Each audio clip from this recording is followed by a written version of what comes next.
সে দূরে রাখে, এই দূরে রাখার বিষয়টা আমাকে জানতে হবে। যদি আমি আসলে আল্লাহ পাকের হয়ে কবরে যেতে চাই, সেটা কি?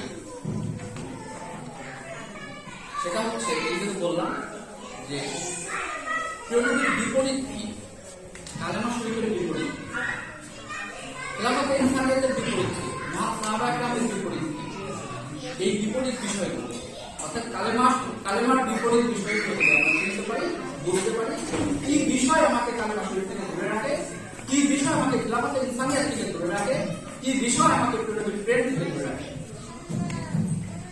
প্রথমত প্রিয়নবীর প্রতি, প্রিয়নবীকে আল্লাহ পাক যেভাবে মানতে বলেছেন, যেভাবে ভালোবাসতে বলেছেন, অর্থাৎ কোরআনে পাকে আল্লাহ পাক কোরআনে পাকে প্রিয়নবী সাল্লাল্লাহু আলাইহি ওয়াসাল্লামকে যেভাবে উল্লেখ করেছেন, প্রিয়নবীকে সেভাবে সেই মর্যাদায় জানতে হবে। আল্লাহর হাবিব বলে জানতে হবে, রাসূলুল্লাহ বলে জানতে হবে, নবী বলে জানতে হবে, আল্লাহ পাকের জাতে পাকে নূর বলে জানতে হবে। কাজাতুল্লাহি নূর তাবুন, আল্লাহ পাক নূর হিসেবে, আল্লাহ পাকের জাতে পাকে নূর হিসেবে উল্লেখ করেছেন। এর বিপরীতে যদি জানতে নবী সাল্লাল্লাহু আলাইহি ওয়াসাল্লামকে কেউ মানতে পারে, বুঝতে পারে, জানতে পারে, বুঝতে পারে, ওই ব্যক্তি ওই পথ আমাকে প্রিয়নবী থেকে দূরে সরাচ্ছে, প্রিয়নবীর প্রতি সম্মান আমাকে কমানোর চেষ্টা করছে। তাহলে বুঝতে হবে সে আমাকে কোরআন পাকের ভুল ব্যাখ্যা দিচ্ছে, হাদিসে পাকের ভুল ব্যাখ্যা দিচ্ছে। এই কারণে প্রিয়নবীকে যেভাবে মানে আমার যদি বুঝে না আসে, আমি কোরআন শরীফ কখনো পড়িনি, তাহলে আমি প্রিয়নবীর প্রতি ইমানটা কিভাবে রাখবো? এখানে আল্লামা মুহাম্মদুর রহমান আমাদেরকে ইমান রাখার জন্য একটা সংক্ষিপ্ত এবং সহজ পথ দান করেছেন। সেটা কি?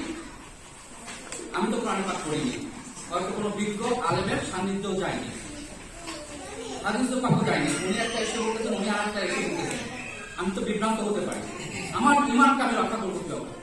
তাহলে সেই পথটা কি?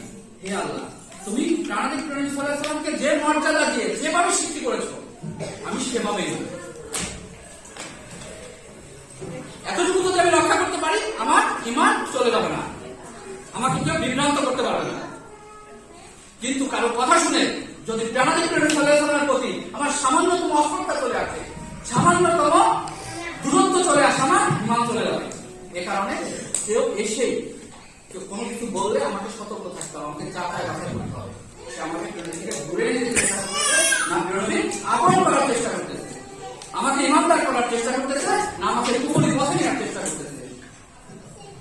এখন আসি যে ইমানের ব্যাপারটা, এখন এই ইমান রক্ষা, ইমানের জিন্দেগি, এই যে আপনারা এখানে আসছেন, আমরা এখান থেকে যখন হেঁটে আসতেছিলাম, হাজার হাজার মানুষ ফাটা যাচ্ছিল, তারাও তো মানুষ, তাদেরও জিন্দেগি, আপনারা এখানে আসছেন, আপনারও জিন্দেগি, এই মানুষগুলোর জিন্দেগি আর আপনার আমার জিন্দেগি কি এক?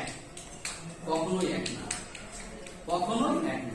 হয়তো ওদের ভিতরে কিছু ভালো মানুষ আছে, আমি তো সবাইকে গড়ে বলতে পারবো না, তবে ইমানি দৃষ্টিতে, ইমানি আলোকে, নূরের আলোকে, প্রাণাধিক প্রেরণী সাল্লাল্লাহু আলাইহি ওয়াসাল্লামের দেয়া কোরআন পাকের শিক্ষা, হাদিসে পাকের শিক্ষা আলোকে সেটা বুঝতে পারে। সেটা কি? ওদের জীবন আর এখানে মানুষগুলো উপস্থিত হয়েছেন, তাদের জীবন এক, তাদের দায়িত্ব আর আমাদের দায়িত্ব এক নয়। একজন ডাক্তার রোগীকে বাঁচাইতে পারে, চিকিৎসা করে, একজন সাধারণ কৃষক সেটা পারবেন না, আবার একজন ডাক্তার খেতে ফসল ফলাইতে পারবেন না। প্রত্যেক ব্যক্তির সমান আছে, প্রত্যেক ব্যক্তি তার আলাদা আলাদা যোগ্যতা আছে, ওই যোগ্য ব্যক্তির যোগ্য কাজকেই করতে হয়। আমরা যারা এই কারবালার সৈনিক, আমরা যারা বদর 15-এর সৈনিক, আমরা যারা প্রেরণীর গোলাম, আমরা যারা কালেমার জিন্দেগি লাভ করেছি, আমরা যারা প্রেরণীর প্রেম হাসিল করেছি, আমার হৃদয় ধারণ করি, আমরা পৃথিবীর সকল মানুষের জন্য কল্যাণ করি। আমরা কিভাবে কল্যাণ করি? এ কারণেই কল্যাণ কর, আমরা মানবতা বুঝি, আমরা ঈমান বুঝি। আমার সাথে কেউ থাকলে সে মানবতার পথে থাকবে, অমানবিকতা থেকে দূরে থাকবে। আমার সাথে কেউ থাকলে সে ঈমানের পথে থাকবে, প্রেরণীর প্রতি প্রেম তার বৃদ্ধি পাবে। এটা সংক্ষিপ্ত একটা কথা, আরো আছে, আরো সেটা কি? এই যে সাহাবায়ে এত রক্ত মোবারক দিলেন, এত ত্যাগ স্বীকার করলেন, খোলাফায়ে রাশিদিন রাদিয়াল্লাহু আনহুম শহীদ হলেন, সাহাবায়ে কেরাম শহীদ হলেন, প্রেরণীর বন্ধন মোবারক শহীদ করলেন, কেন? এগুলো কেন?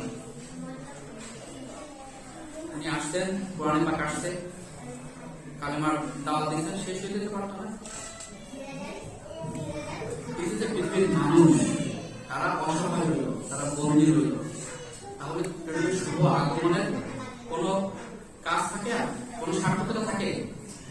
পৃথিবীর মানুষ যদি অন্ধকারে থাকে, পৃথিবীর মানুষ যদি জুলুমের শিকার থাকে, পৃথিবীর মানুষ যদি না খেয়ে থাকে, ক্ষুধা অনাহারে থাকে, ঘর না থাকে, নির্যাতনের শিকারে থাকে, অধিকারহীনতায় থাকে, মর্যাদায় না থাকে, মানবাধিকতায় না থাকে, প্রেরণের শুভ আগমনের লক্ষ্য বাস্তবায়ন হয় না। এই কারণে আমরা যারা এখানে উপস্থিত হয়েছি, প্রেরণের প্রেমে এসেছি, কালেমার দাওয়াতে এসেছি,